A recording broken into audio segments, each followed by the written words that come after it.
नीतीश एक बार फिर से भाजपा की गोद में और सरकार बना भी लिया है, क्या कहेंगे? अब कुछ नीतीश बाबू के बारे में कुछ कहने के लायक बात रह गई है।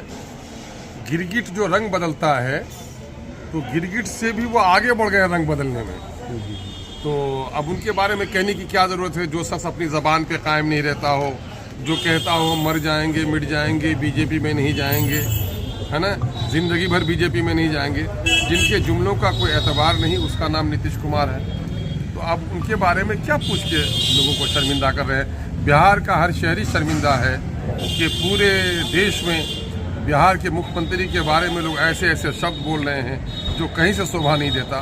लेकिन क्या कहा जाए उसके बाद? तो एनडी गठबंधन को जो संयोजक के तौर पर ये इन्होंने एकजुट किया था और एनडी गठबंधन अब जो है बिखर गया, क्या कहेंगे? भाई मैं कह रहा हूँ कि बिखर तो नहीं गया है, वो अपनी जगह पर काम कर रहा है। काफिले से एक दो आदमी के बिछड़ जाने से काफिला नहीं बिछड़ता, काफिले की बड़ी तादाद के बिछड़ जाने से काफिला बिछड़ता है।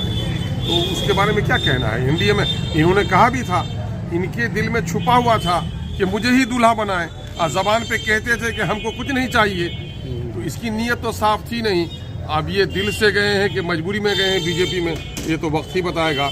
वैसे अब की बार ये शायद कुछ नादिम से है, शर्मिंदा से है ना, वज़ीर आला बन गए हैं, लेकिन चेहरे की नमक और ज़बान में ताकत नहीं है कि वज़ीर आला बोल रहा हो जैसे। तो चुनाव आ रहा है, क्या एमआईएम का क्या स्टैंड रहेगा इस बार बिहार में? एमआईएम का स्टैंड कल जो था आज वो है, कल भी रहेगा। एमआईएम इक़्तिदार की हवस के लिए लड़ाई नहीं लड़ती।